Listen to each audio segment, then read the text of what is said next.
They told you the pentagram is dangerous. They wrapped it in fear. They painted it on horror movie walls and whispered warnings about darkness and evil. But what if I told you that's exactly what they wanted? What if the pentagram was never about summoning demons, but about awakening the power inside you that no institution can control? Thoth the Atlantean knew this, and before the waters swallowed his civilization, he encoded something into this symbol. Not a curse, not a gateway to hell, a map. A precise diagram showing how consciousness becomes matter, how thought becomes thing, how you, yes you, create reality every single moment, whether you know it or not. And here's the uncomfortable truth. The pentagram was demonized for one reason only. Because once you understand what it actually represents, you can't be controlled anymore. You stop waiting for permission. You stop begging external forces to save you. You recognize that the creative power of the universe is flowing through your body right now, following a pattern so exact that ancient initiates in the Halls of Amenti spent lifetimes mastering it. So if you've ever felt like you're creating your life unconsciously, manifesting things you don't want, repeating patterns you can't explain, this is for you. Because by the end of this video, you'll understand the 5-stage process Thoth taught. You'll see why the pentagram must be drawn as one unbroken line, and you'll learn the exact protocol that turns you from passive observer into conscious creator. But I need to warn you, once you see this, you can't unsee it, and your relationship with reality will never be the same. Let's begin. Thoth wasn't a mystic who spoke in riddles. According to the Emerald Tablets, he was more like an engineer, a scientist of consciousness who observed the laws governing how the invisible becomes visible, and then preserved those laws in symbols that would outlast the destruction of Atlantis. In the legendary Halls of Amenti, that underground sanctuary where records of all ages were supposedly kept, Thoth trained a select group of initiates in a radical principle. He told them, reality isn't happening to you. It's happening through you. You're not watching creation unfold. You are creation, expressing itself in human form. Every experience you have right now is the result of a process, a descending pattern that moves through 5 distinct stages. And whether you're creating abundance or creating suffering, the mechanism is identical. The formula doesn't change. What changes is whether you're directing it consciously or letting it run on autopilot. Thoth called these stages the 5 vehicles of consciousness, not metaphorical concepts. Actual dimensional bodies that exist within you at this very moment, operating whether you're aware of them or not. Most people live their entire lives using these 5 vehicles without ever knowing they exist. They create by default. They manifest their fears as readily as their desires because they don't understand the mechanism. But Thoth taught something different. He said, the moment you become conscious of these 5 vehicles, the moment you learn to direct them with intention instead of habit, everything changes. You stop being shaped by circumstance. You start shaping circumstance itself. So what are these 5 vehicles? Let me break it down in a way that makes sense, because this isn't about mystical elements floating in the cosmos. This is about 5 states of consciousness operating inside you right now. The first vehicle is what Thoth called spirit. Not some bearded god on a cloud. Spirit is the unified field, the source code of existence flowing through you at this exact moment. It's the awareness behind your thoughts, the presence reading these words, the consciousness that animates your entire being. Thoth said you are not separate from spirit. Your spirit temporarily focused into individual form, like a wave that's made entirely of ocean but has forgotten its water. The second vehicle is will. In Hermetic terms, this is fire. And here's what's crucial. Fire doesn't mean literal flames. Fire represents the first movement of spirit, its intention, its direction. It's the moment infinite potential says, I choose this. Without will, spirit just sits there as pure possibility. Will is what activates creation. It's the spark, the initiating force, the difference between everything is possible and I'm going to make this possible. The third vehicle is mind. This corresponds to air in the Hermetic system. Mind is where will takes shape. It's the architect, the blueprint maker. When you have a burning desire but no clear mental image of what you actually want, nothing can manifest. Mind gives structure to intention. It's the design phase of creation. Thoth taught, Will without mind is blind force moving nowhere. Mind is what gives will its form and direction. The fourth vehicle is emotion. This is water. And here's where most people misunderstand the process. Emotion isn't just feelings you have. Emotion is the fuel that energizes your mental blueprints. It's what transforms a cold thought into a magnetic desire. It's the power source of manifestation. You can have crystal clear mental pictures of what you want, but if there's no emotional charge behind them, they're just daydreams. Emotion is what makes your mental creations pull reality toward them. The fifth vehicle is body. This corresponds to earth, physical action in the material world. Body is where everything that descended through the other four vehicles finally becomes solid. It's where intention becomes behavior, where thought becomes deed, where the invisible takes visible form. And here's what Thoth made absolutely clear. These aren't five separate things competing for your attention. They're one creative force expressing itself in five stages, and the sequence is always the same. Spirit descends into will. Will structures itself through mind. Mind gets charged by emotion. Emotion drives body into action. That's the formula. That's how you create reality. That's what the pentagram maps. Now here's where this gets really interesting. Thoth didn't teach the pentagram as a static symbol you draw and put on your wall.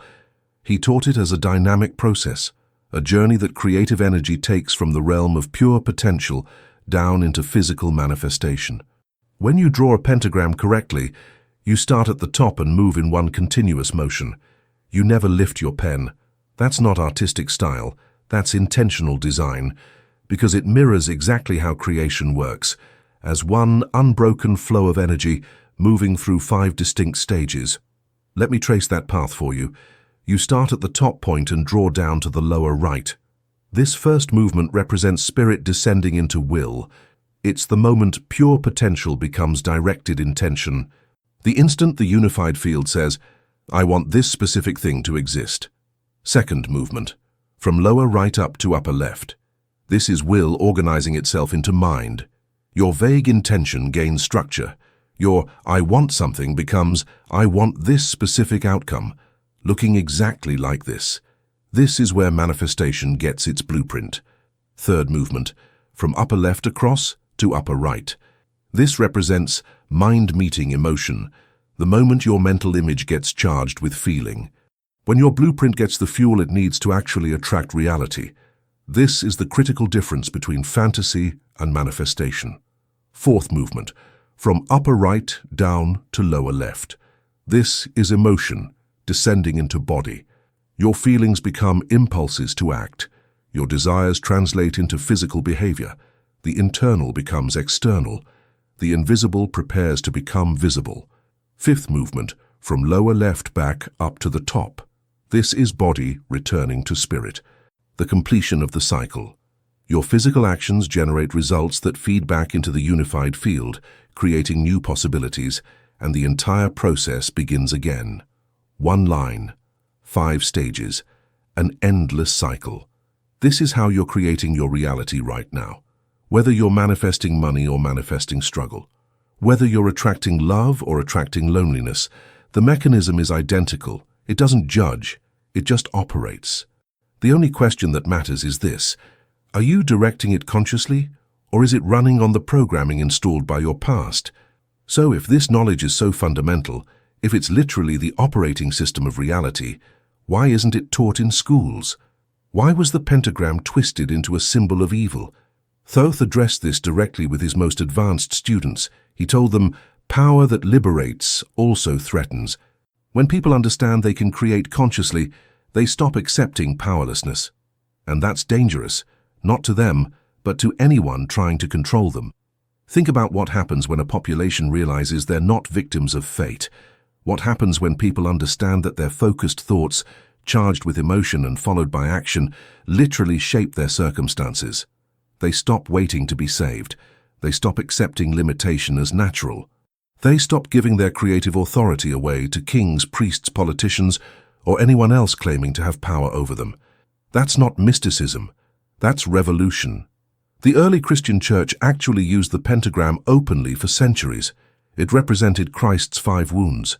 It was carved into cathedral stones, it was sacred architecture.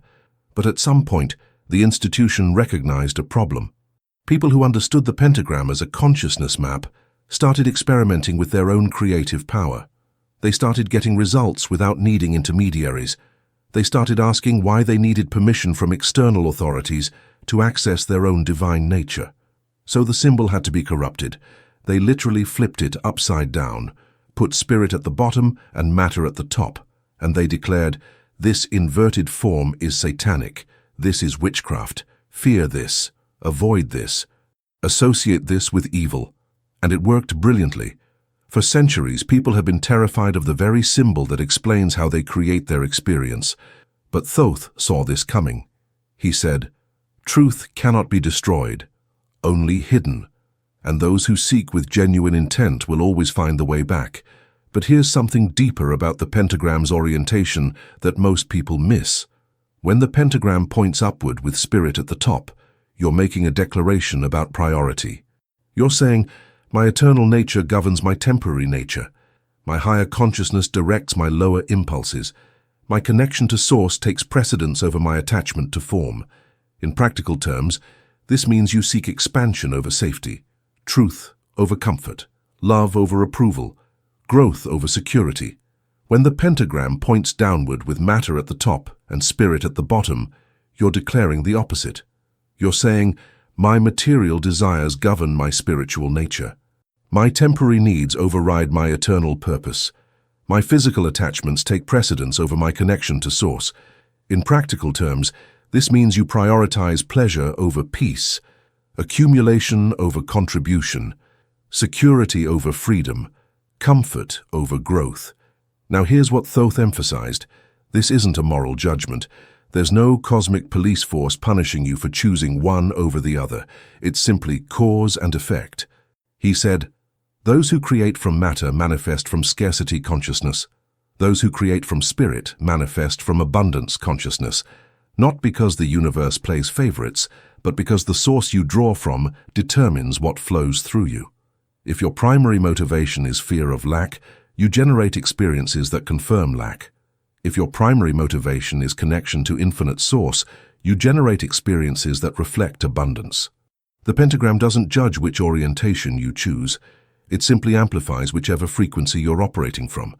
It's a magnifier, not a moral authority. All right, enough theory. How do you actually use this in your daily life? Thoth left very specific instructions. Not vague spiritual advice, but a practical step-by-step protocol for conscious creation. He said, "Before attempting to manifest anything in physical reality, deliberately move through all 5 stages. Don't skip steps. Don't rush the process. Follow the natural sequence that creation itself follows. Stage 1, connect to spirit. Start by acknowledging that the creative force isn't personally yours. It's moving through you. You're the channel, not the source. You're the instrument, not the composer.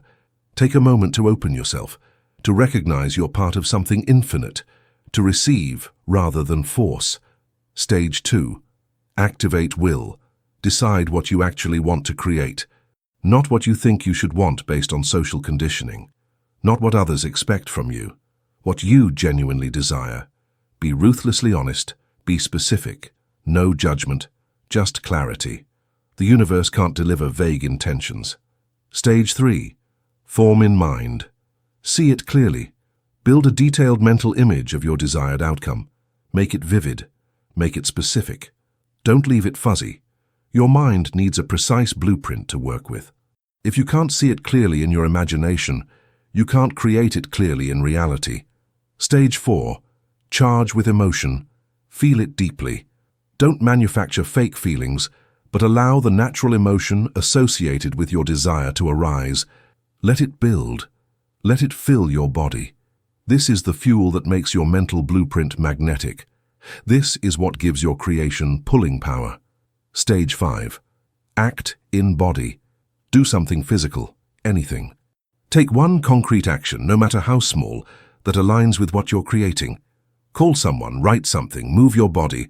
The universe responds to movement, not just intention. Action completes the circuit. Thoth said, "When you consciously follow this sequence, You're not sitting around waiting for the universe to deliver. You're becoming the universe expressing itself through human form. You're being the creative force in action. This isn't positive thinking. This isn't visualize and hope. This is operational technology for reality creation. This is the exact method that initiates in Atlantis used before their civilization collapsed. But Thoth issued one severe warning that you absolutely need to hear. He said, "Never use this knowledge until you understand one immutable law. Everything you create returns to you, amplified, not as reward or punishment, as echo. Create from anger, and you'll experience intensified conflict. Create from greed, and you'll experience deeper scarcity. Create from fear, and you'll experience magnified anxiety. Create from love, and you'll experience expanded connection. The pentagram doesn't care about your motives. It has no moral filter. It just amplifies whatever frequency you're broadcasting through it. This is why in the Halls of Amenti, initiates spent years in self-observation before they were ever taught manifestation techniques. They had to see their own psychological patterns with brutal clarity. They had to know where their desires actually originated, from ego or essence, from fear or love, from lack or wholeness. Only when a student could observe their own mind without self-deception did Thoth say, "Now you're ready to create consciously, because now you know who is creating." If you don't know yourself, if you haven't examined your own shadows, you'll manifest those shadows and wonder why your life keeps generating the same painful patterns in different disguises. There's one final secret about the pentagram that changes everything once you understand it. Thoth taught, the pentagram isn't something external that you draw and work with. It's something you are. It's encoded in your very structure. Stand up right now if you can. Extend your arms to the sides. Spread your legs apart. Look at the shape you're making. Your head is spirit, your right arm is will, your left arm is mind, your right leg is emotion, your left leg is body. You are the living pentagram. You don't need external symbols. You don't need drawn diagrams. The map of creation is built into your physical form. The 5 vehicles aren't abstract metaphysical concepts floating somewhere in the ether. They're you, operating, now, in this moment. And when you truly feel this, when you embody this recognition, something fundamental shifts in your consciousness. You stop seeking power outside yourself. You stop looking for tools and techniques to fix you. You recognize that you are the tool. You are the technique. You are the power. Thoth said, "The day you realize you are the living pentagram is the day you stop being a student and start being a master. Not because you've gained something new, but because you've remembered something ancient. You're no longer trying to use creative force. You are creative force, expressing itself through temporary human form. So what do you actually do with this knowledge now?" Thoth gave his disciples one final practice. For the next 7 days, simply observe your own creative process. Don't try to change anything yet. Just watch with awareness. When you make a decision, notice. Did that come from my spirit or was it a reactive pattern?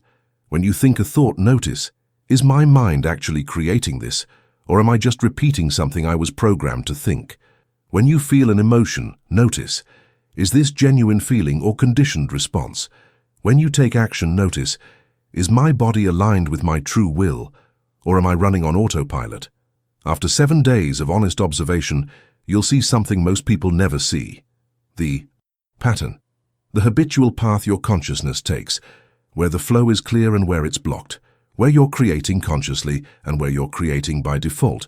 And once you see the pattern clearly, you can change it. Because consciousness that observes itself gains the power to transform itself. And transformed consciousness creates transformed reality.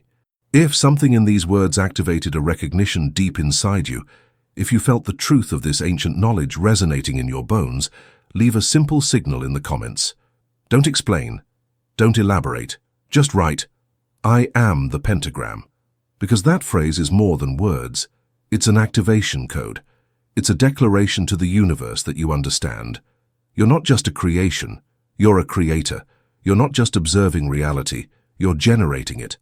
Thoth the Atlantean, master of sacred geometry, who encoded the laws of manifestation into symbols so they would survive the destruction of ages, taught that symbols aren't decoration. They're living language. And the pentagram is the most powerful word in that language, because it doesn't just describe creation. It is creation expressing itself as geometric form. When you understand it, when you feel it, when you live it, you stop needing permission from anyone.